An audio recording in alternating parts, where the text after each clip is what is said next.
মোমো এই শব্দটার সাথে কম বেশি সবাই এখন পরিচিত। আর এই খাবারটা এখন অনেকের কাছেই জনপ্রিয়। আমিও খেয়েছি, কিন্তু আমার কাছে খুব ভালো লাগা বা খুব খারাপ লাগে এরকম নাই। মানে পেলে খাই এরকম অবস্থা আরকি। আমি এখন ক্যানিগঞ্জে থাকি। এখানকার কয়েকটা জায়গাতে মোমো আমি টেস্ট করেছি। ১টা ২টা জায়গাতে ভালো লেগেছে। তো এজন্য আর খাওয়া হয়নি। মানে অনেক মন মতো ভালো লাগে নাই। যার জন্য খুব বেশি যাওয়া হয় নাই।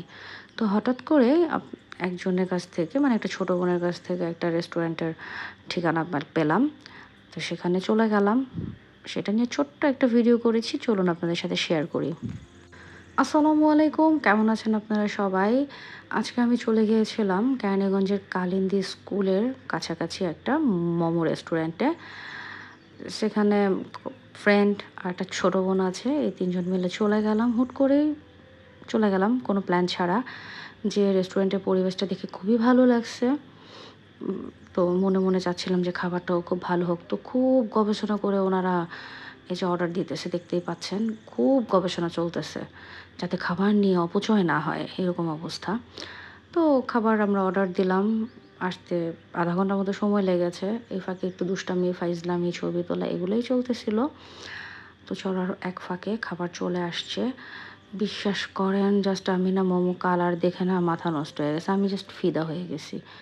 মোমোর কালারটা এত সুন্দর, মানে ইয়েলো, রেড আর একটা ছিল হোয়াইট।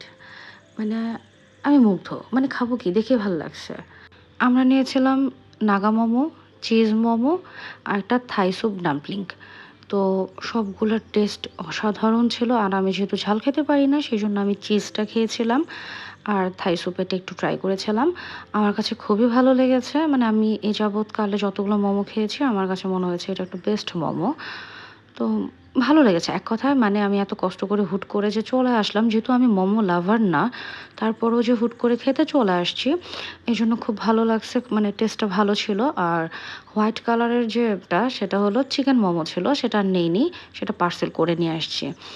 আর এখানে একটাই প্রবলেম ছিল, সেটা হলো এখানে যে পুদিনা বা সরি ধনিয়া পাতার যে চাটনিটা দিয়েছিল, এটা না একবারই দিয়েছে। এর পরের বার যখন চেয়েছি, তখন বলতেছিল পে করতে হবে। তো এই জিনিসটা খুব খারাপ লেগেছে। কারণ এইখানে এতগুলো মোমোর সাথে ছোট্ট একটা বাটিতে একটা ধনিয়া পাতার সস, এটা যদি আপনি ২য় বার দিতে যেয়ে আবার টাকা দিতে হয়, আমার কাছে এটা মানে মনে হয় ঠিক হয়নি। এছাড়া খাবারের টেস্ট খুব ভালো ছিল। উম সবগুলোই ভালো ছিল। মানে আমি শুধু চিজটা আর থাই স্যুপ ডাম্পলিংটা ট্রাই করেছি।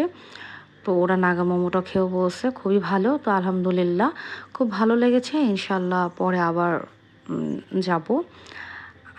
আপনারা চাইলে যেতে পারেন যারা কেরানীগঞ্জে থাকেন বা যারা ঢাকার মানে কেরানীগঞ্জের কাছাকাছি থাকেন ওই পারে, তারাও কিন্তু এসে ট্রাই করতে পারেন, একবার দেখতে পারেন।